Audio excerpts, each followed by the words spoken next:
Hello friends, welcome to my channel. கருணை கடலை கந்தா போற்றி. இன்றைக்கி சண்டே மார்னிங் லேட்டாக தாங்க எழுந்திரிச்சேன்.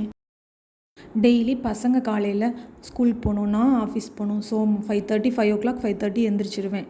இன்றைக்கி சண்டேங்கிறனால லீவ் இல்லையா, அதனால் கொஞ்சம் லேட்டாகவே எழுந்திரிப்போம் அப்படின்னு சொல்லிட்டு ஒரு 7:30 தூக்கம் வரல, இருந்தாலும் லேட்டாக தான் எழுந்திரிச்சிட்டு காஃபி போட்டு குடிச்சிட்டு பசங்களுக்கும் கொடுத்துட்டு மார்னிங் என்ன டிஃபன் பண்ணலான்னு பார்த்தேன். சப்பாத்தி தாங்க பண்ணேன். கேரட் பீன்ஸ்லாம் போட்டு ஒரு குருமா மாதிரி வச்சுட்டு சப்பாத்தி பண்ணி இன்றைக்கி மார்னிங் டிஃபன் ஓவர் ஆகிடுச்சு. சண்டேனா மதியம் எப்போவுமே நான்வெஜ் தாங்க. ஹஸ்பண்ட் நான்வெஜ் எடுக்கிறதுக்காக போயிருக்கிறாங்க. வாங்கிட்டு வந்தோடனேயும் சமைக்க ஆரம்பிக்கணும். இன்றைக்கி நம்ம வீட்டுக்குள்ளே ஒரு குருவி வந்துருச்சுங்க. ஒரு சிட்டுக்குருவி ரொம்ப ரொம்ப அழகாக இருந்துச்சு. அதுவாக வந்துருச்சு, வழி தெரியாமல் உள்ளே வந்து ரொம்ப நேரமாக இருந்துகிட்டு இருந்துச்சு. அதை கொண்டு போய் அவங்க அம்மாக்கிட்டேயே சேர்த்தாச்சுங்க. அவங்க அம்மா கூட பறந்து ஓடிடுச்சு. இந்த வீடியோ உங்களுக்கு பிடிச்சிருந்தால் லைக் பண்ணுங்கள், கமெண்ட் பண்ணுங்கள், சப்ஸ்கிரைப் பண்ணுங்கள்.